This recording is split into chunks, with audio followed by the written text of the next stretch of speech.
joined with a special guest down here in Nashville. He does everything from a music perspective, from a photography perspective. He mixes, he masters, he makes his own music. Eon Zero, ladies and gentlemen. That's far too flattering. So do you kind of go into these with just raw dog? Yeah, I love that. 100% raw dog. Yeah, It's better raw. We could have asked questions, but I didn't. I just jumped into it with you. No, that's cool. I like that. Let's get started. All right. What was the first moment you realized you wanted to chase a dream of pursuing music?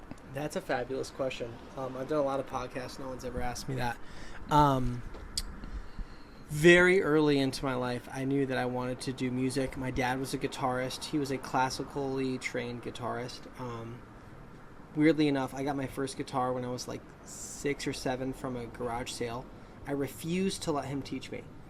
I don't know if I had to stick up my ass or whatever, but I was like, I want to do it myself, and I've kind of had that attitude my entire life. But I remember playing instruments early on, like watching him play guitar, trying to play guitar myself. Playing drums was actually my first instrument. And I had an ideation that I was like, I want to be a star.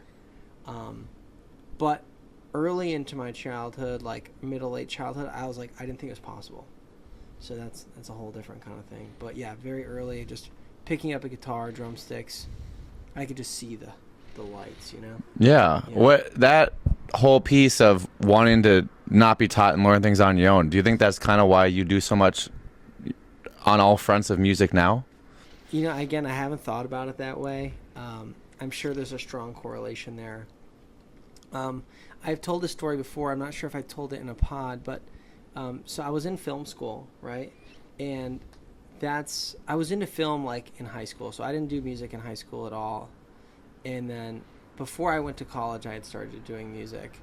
But I was really good at video software. So when I wanted to record my first songs, I was recording my songs in Adobe Premiere. And it's not good for that.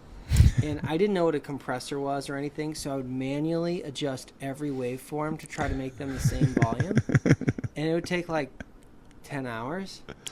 And I didn't know how to like punch in either, so like everything was one take. And so like I would stress myself out a lot trying to one take songs. I didn't do ad-libs, I didn't do layers. It was truly tragic. What you got is what you got. It was bad. Yeah. And no reverb either. No reverb, Just nothing. Raw dog. And now when you make music, it takes less time, but it's not one take. No, I typically like to punch in. I'm kind of against one takes unless that's the point of what I'm trying to do. If something's in one take,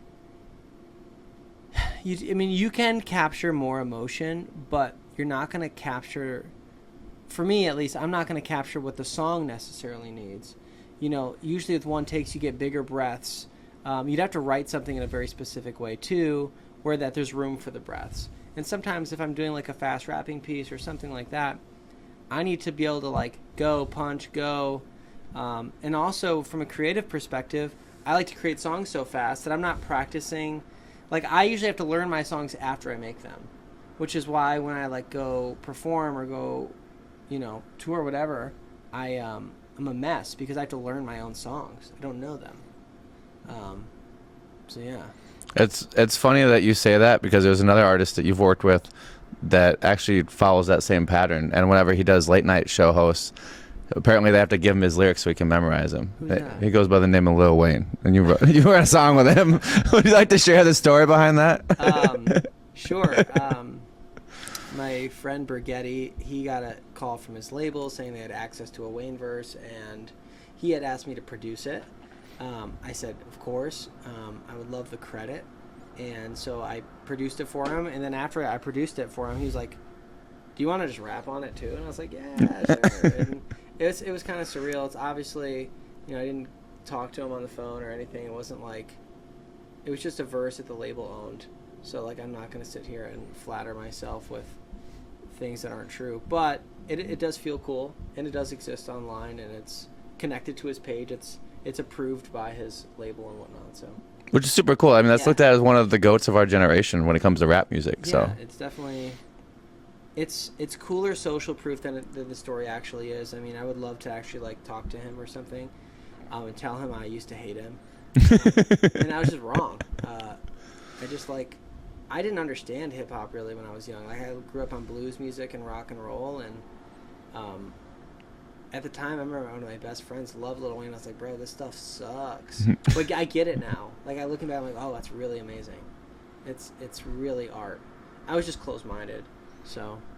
Yeah. Who was the artist that kind of opened that door for you, where you got more into hip-hop? it? Yeah. Surprisingly, the first one was probably Chitty Bang and B.O.B., who I just saw on tour, and I hate to tell this, but it was the worst show I've ever seen. It was. I'm so sorry. So I don't know. I have to be honest. Where are you from?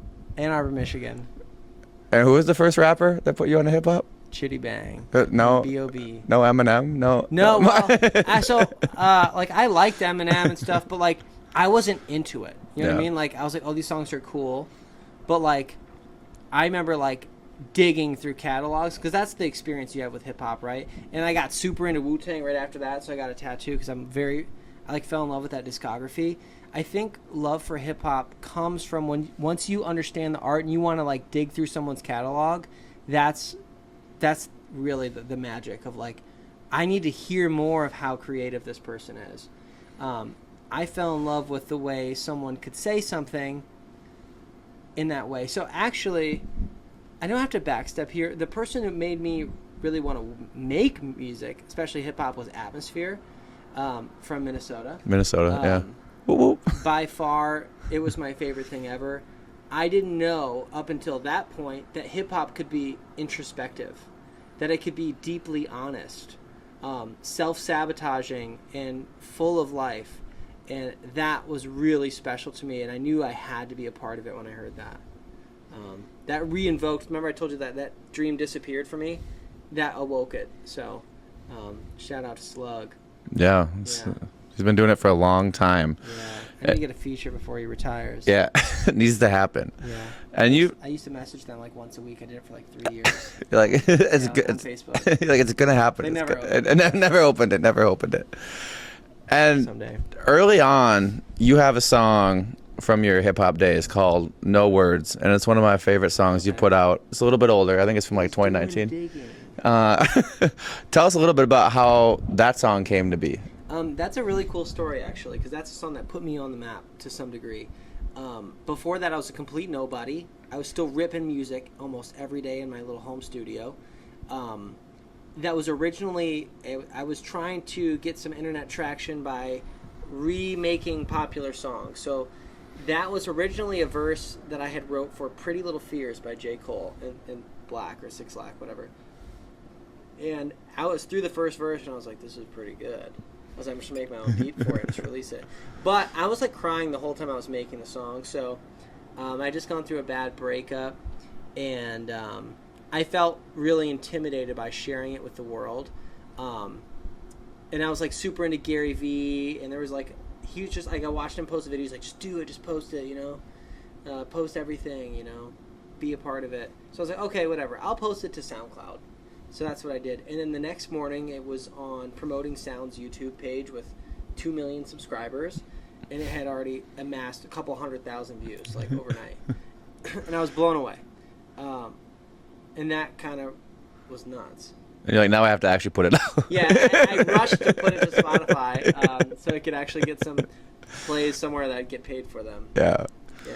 And since that song's come out, you've probably dabbled in just about every genre, kind of making your own twist on different things. When you go in the studio, what kind of leads you to decide what kind of song you're going to make that day? Another great question. I have found, because I've just explored sound so many times, I have found that if I try to make a specific sound, I will hate it. Every time I'm like, I'm going to make a banger today, and I make something with like a lot of bass or a typical banger-esque, I hate it. Any type of forced creation has just been so unkind to me. So what I do now is I go and I listen for if I'm doing samples or playing guitar, and I wait till something sparks joy in me, and I say that's it. And whatever that song is calling me to do to it, I do to it, whether it's rap or sing or whatever. It's really that simple. If it brings me joy, I'm gonna make a song with it. Do you ever backtrack going that route? Like maybe you hear something or you hit something and you're like, oh, this is definitely gonna be a rap song. And then all of a sudden you get like halfway through the song and you're like, actually, this is a different kind of feel that I want for this song. I usually don't give myself enough time to think. Like when I was younger, I'm going to just throw a bunch of anecdotal stuff at you all the time. When I was a kid, I had trouble eating. So I used to like sit at my mom's table and I was just like a depressed, depraved little child. And I would chew a piece of meat for like 15 minutes. Like I couldn't get myself to swallow it. And I was like super skinny and like I was not doing great as a child. So I would spit out my food. But what I learned later on, as I got older, it's like you have to eat. So I would eat as fast as I could. And I think I tend to do that with music too, because I'm so hypercritical of myself and I get in my own way so much that I try to just be at a flow state when I get into the music. Because if I stop myself, it all falls apart. Like if I don't release a song shortly after I make it, or like get it to a place where it's ready to release, I won't do it anymore. Like if I don't finish a song in one day, I'm not coming back to it. Just because there's too many self-doubts and thoughts that I don't like. It doesn't feel special to me anymore. And it could be to my own detriment, you know what I mean? But usually I finish songs. Like I'd say it's really rare that I don't finish one. But I try to just, like I see the song as a complete thing, like Michelangelo, you know, you see the block and you see the carving or painting. Mm-hmm. What am I thinking of? Stone? Stone? I see the man in the stone. This man in the stone. Yeah, that's how I feel about songs. Talking about David? David, the dick? Yeah. Yeah. Exactly. Like Big we're penis? working with Party Girl. I'm like, I know exactly what the song needs. You know, because I can picture the song completed before we're done. Yeah. And that's one of my greatest gifts, I think, as a producer, too.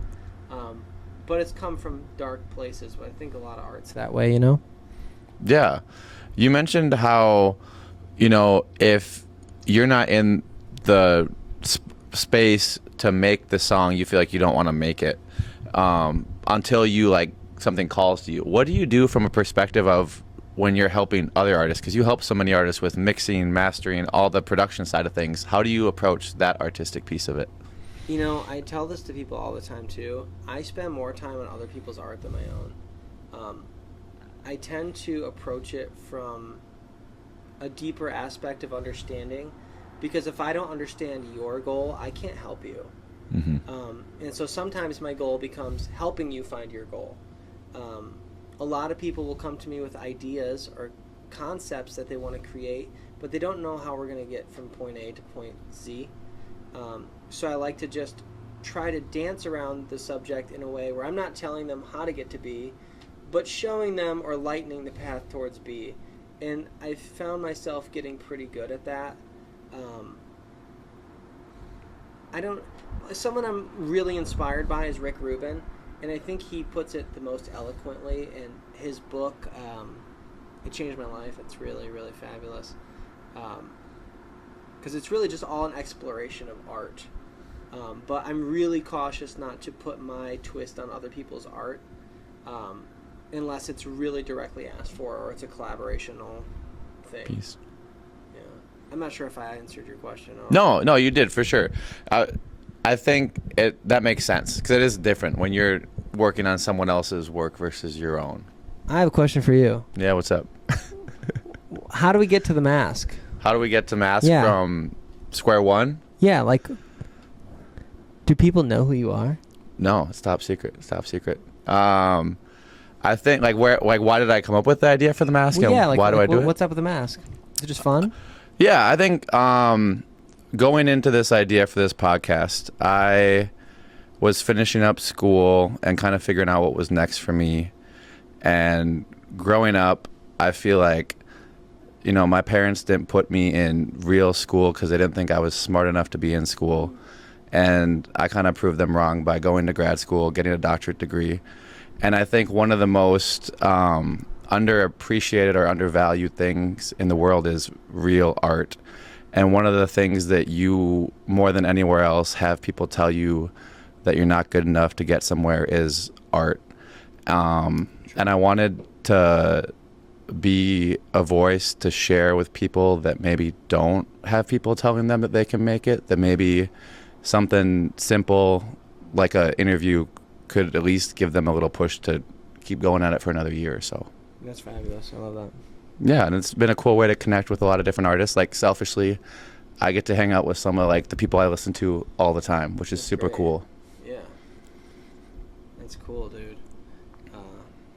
Yeah. Yeah, and now we're here. Sick.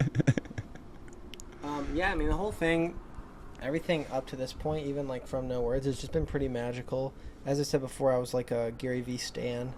So I've always believed in his words of, like, his whole branding has been like, go. Like, it's not too late. You can do anything you believe yourself to do.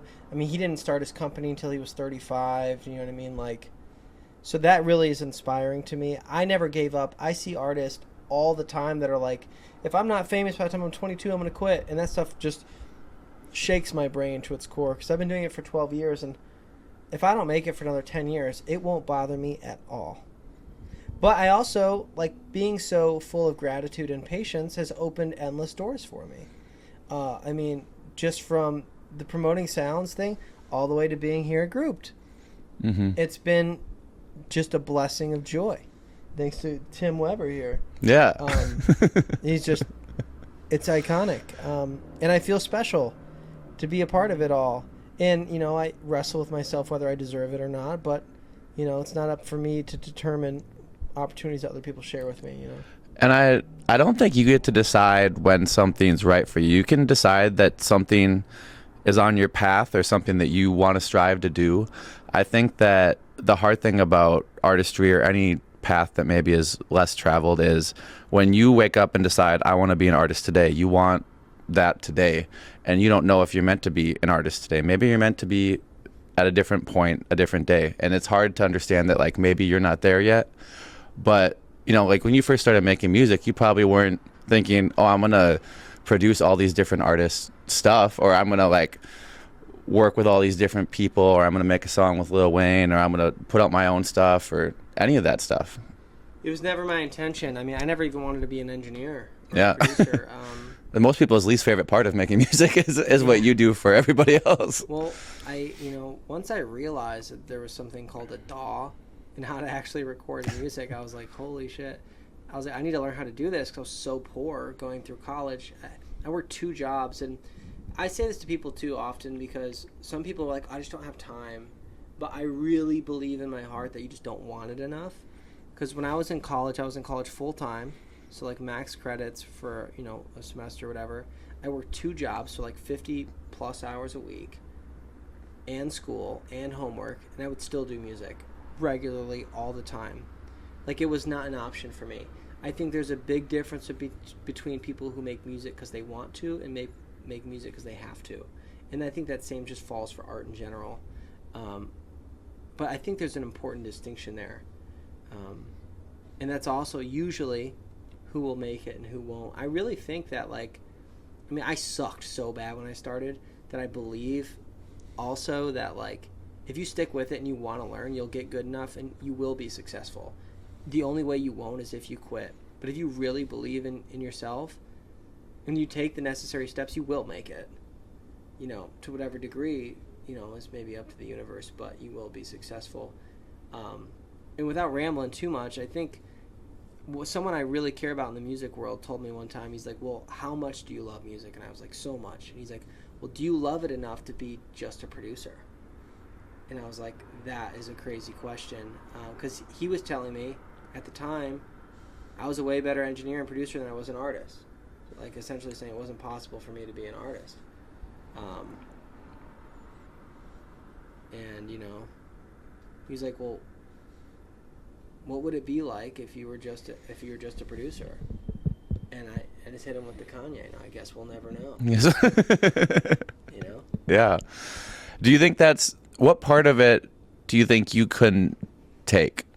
Like, if you were to take yourself out of being an artist and just working on other people's music, what part of it do you think you'd miss the most or you'd lose from Eon the most? I mean, like, producing is fun and stuff, and I really, truly, deeply enjoy creating other people's ideas and, like, watching the joy in them bringing their ideas to life. But I have my own ideas. I'm full of them. I have to see those to fruition, too. I make art because I have to. It's not something that I'm doing for fun. It's my way of communicating with the world around me. It's so deeply intertwined into my fabric of existence that there is no other option for me. And if I were to never gain another monthly listener for the rest of my life, I would make music till the day I died. Yeah. So it's that simple. No, I think that's how it should be. I think when you are willing to do something without something in return, that's when you know you're doing the right thing. Yeah, that's why I'm so shocked when people are like, well, if I don't blow up by this, I'm like, brother, the best part is just telling your art, making the art. The journey is way cooler than the destination. The destination is fun, and it's cool to oh, I met this person, I worked on this song, I did this, I worked on this album. That's cool, I guess, but making the songs is so much more special. That's where the real magic is. Yeah. Yeah. Was there a moment in your career where you had that confidence, where you felt like, okay, now I'm making good music? Because I think it's one thing to know. I felt that way since day one. So day one, I was like, I'm ready. I'm ripping it. I wish I didn't. This came up in the artist community thing yesterday, right? Yeah, I was talking about Yeah, Jake, my good friend Jake Luke was saying that you should make 30 songs before you release one or something to that effect. And I wish I did that. Same. The first song I ever made, I sent it to all 5,000 people on my Facebook friends list. And mind you, I made it in Premiere with my adjusted levels, no reverb, no layers. It sounded like shit. I felt on top of the world. I was like, I did it. I'm a star. And the problem with this, right, was that first impressions are important with music, especially. Because my music got a lot better, a lot faster. And then, so when I went back to send people these updated songs, no one opened them anymore. Everyone opened the first one.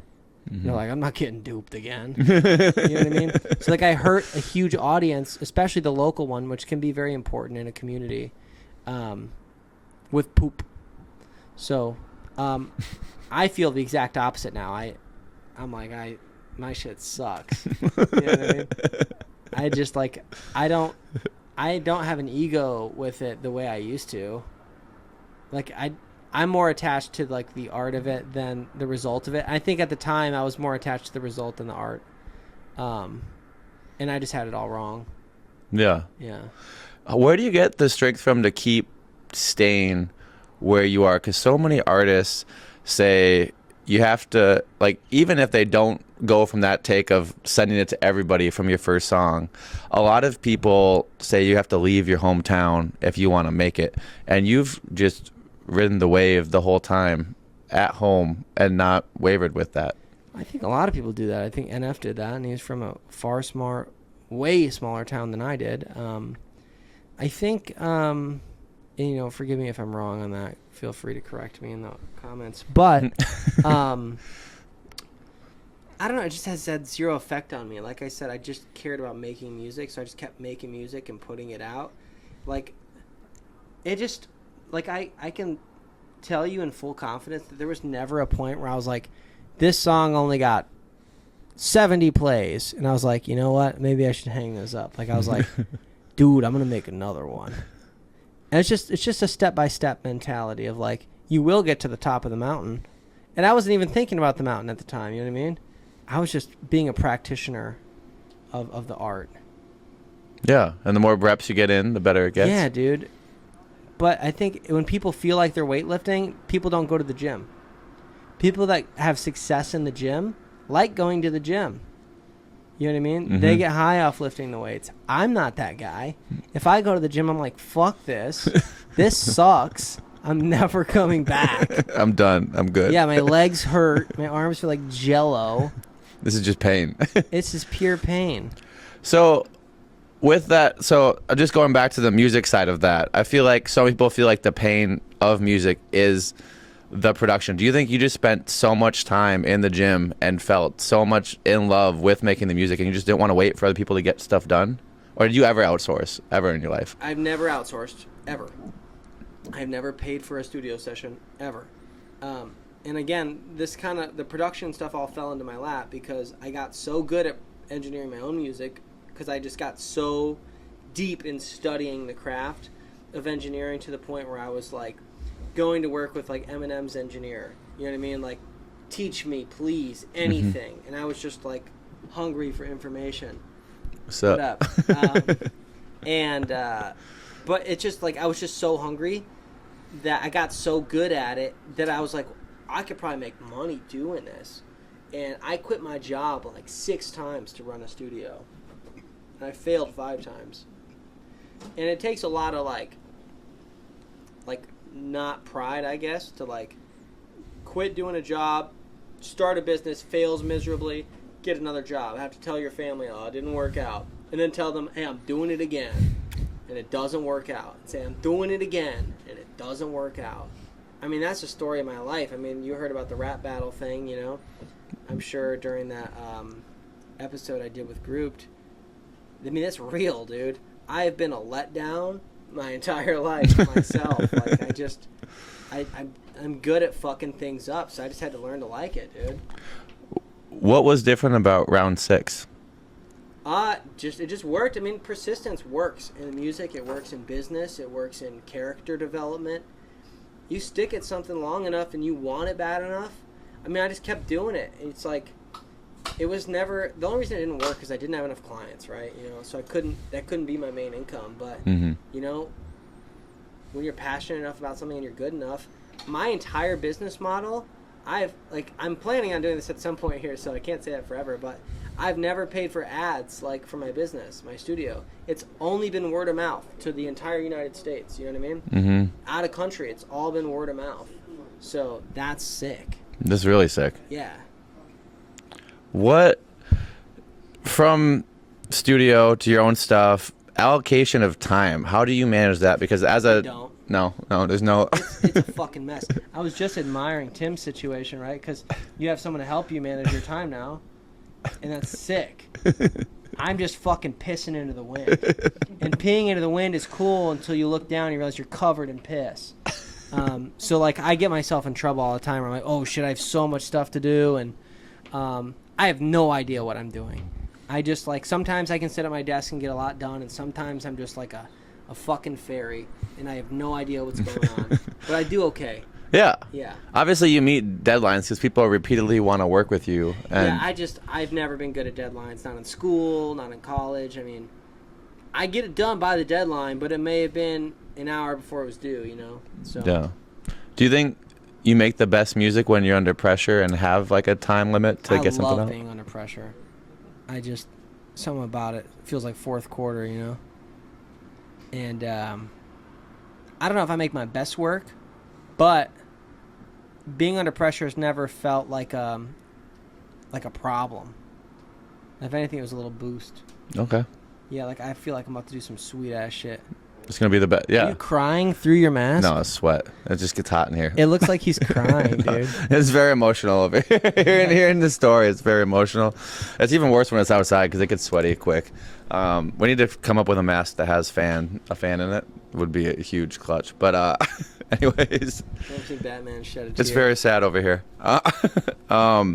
So you're doing so many different things right now for your career, for other people's career. What's your biggest goal going into the new year of 2026? Dude, I can't think like that anymore. I can't set time limits on goals because they feel irrational to the results I'm trying to get. So if I have a goal, like one of my biggest goals is hitting 1 million monthly listeners, right? If I set a time limit to that, I can feel like a failure. I know I'm going to hit it. Mm-hmm. It might be 2026. It might be 2040. Mm-hmm. You know, so I can't set a limit on that. The only goals I really have are like, I'm going to keep making the best music I can. I'm going to chase as many opportunities that feel special to my heart. And I'm going to be as kind to as many people as possible. And that's just going to take me there. And I'm convinced. No, I believe that too. Yeah. I think that's cool that you also incorporate into that, not just the music or the things you're putting out, but who you are as a person. I think that's a big part of being an artist. Yeah. I think it's going to work. It has to work. I mean, I didn't believe I could make music when I was younger because, like, my dad is a failed musician. You know, he's been in bands his whole life, but they never made it, so he always told me it wasn't possible. You know, and not to his detriment because he's incredible. But, like, I just didn't think it was possible. So like I have to believe. It's like this like wild faith. You know what I mean? Like I have no other choice. I'm putting all my eggs in one basket. Yeah. And I'm gonna keep doing that. Is that a cool conversation piece for you with your dad, like as you as an artist and him No, as? I don't really talk to him about shit like that. Oh, okay. Like my dad, like, but he struggled a lot with like alcohol and a lot of other things when I was younger, and he like fixed all that stuff. So like, I tend not to bring up the past with him because it's like a soft spot for him, and it doesn't. It's just it won't get me anywhere, you know. To be like, you know, you really made me feel like I couldn't be successful. You're like, it's just he doesn't need to get punched in the ribs, you know. Yeah. It's just not a productive conversation. It won't get me anywhere. Yeah. So no, I don't think we don't even really talk about that. My dad actually plays bass in my band when we play shows. So That's like, super cool. That's me trying to show him like, hey, this is gonna work, and you can come with me and check it out. So like that's cool, I guess. But it's more of a positive affirmation at that point instead of a like you didn't do enough. It's like watch what we're about to do, which I think is a cooler conversation to have. No, it's much cooler. I think it's really easy when you achieve something that someone else hasn't to be like, look at me, but to take them on the journey and bring them to where you're at. Sharing opportunities, that shit gets me high. Yeah. That's probably why you like collaborating on stuff so much and making other people's. Yeah, I mean, it's really just so sick, dude. Like, if I can't share, like, my success with my friends or my family, there's little point in having it, to me. Yeah. You know, like, I came to Nashville, like, sick. I felt like shit. I got no money right now. I mean, I can make money when I get home, so, like, they're trying to have a pity party here, but, like, I'm here to fuck shit up. I gotta make shit happen. Yeah. You know, sick, rain, sleet, storm, I'm walking, you know? So, that's the thing. That's awesome. Yeah. What's one thing you wish someone would have told you when you first started making music? How handsome Party is. Nothing. I didn't say anything. What was the question? What's one thing you wish someone would have told you when you first started making music? Don't rush your first releases. Become a student of the game before you try to teach the world.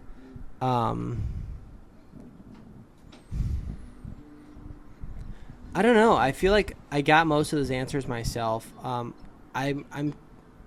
leaning away from like telling people what to feel when they enter this field to some degree because it's such a self-serving thing that if I feel like if I got too much external direction, I wouldn't be where I'm at. Like part of me like thinks sometimes like if I had someone like me to teach me, I would be so much further, and I probably would, but I don't know if I'd be as happy. So. I don't know. Is that because of the self-unlock from, like, doing it yourself? Yeah, there's so much magic for that for me. Like, I feel... I'm very... I wouldn't say prideful, but, like, I'm proud of myself. Because it's been just, like... It's been difficult, you know? Yeah, it's really hard. It's been hard out here for a pimp. It's been hard out here for a pimp. All right. It's hard for a P. Coming to the Diddy party. This is uncut. This is uncut. Yeah. Chop and screw this. Chop and screw. Diddy. Take the mask. No, we can't do that on camera. Even if we're not editing. I haven't even seen him without the mask. Yeah, we don't even know what he looks like. It could be anything. Tim, you want to come say something? Wearing a mask. Who knew? Who knew? What? Tim, come sit down for a second, brother. Tim Weber, everybody. Tim Weber. What up, everybody? These two gentlemen are the stars of the show as they should be. This is I am no one. I am the culmination of people like these people. And Batcave and Ian are just two of the most talented guys I know. And if you want to learn more, tap in to the artist community. Streaming every Tuesdays at 7 Eastern. 7 Eastern. We don't say Central around here. Yeah, I know. That threw me out for the longest time. I'm like, why is it a different time than what we're in right now? Like, why? I'm like, Jake, we have 2 hours to be there. And you're like, no, we don't. I'm like, it's at 7. Yeah. Yeah. I've definitely clocked in at 7. Wait, not clocked in, but like gone on the thing at 7. Been like, wait, how are they already so far along? It wasn't even clocking. Yeah. It's not clocking. It wasn't clocking, dude. There we go. Damn. But seriously, you guys are the best. Thank you guys for coming to the HQ. This is y'all's home as much as it is ours. Tim, you're just an incredible guy, man. I just appreciate you more than words can express. You know, you really know how to stump a poet. Yeah, I think we wrapped. Just wrap it after that. Wrap. Dude. Not good side. That was I'm a about to good- go into his office with him. That was good. You got any other questions for me, King? No, I think we can just end it there. Wrap it there. Yeah? Yeah. All right.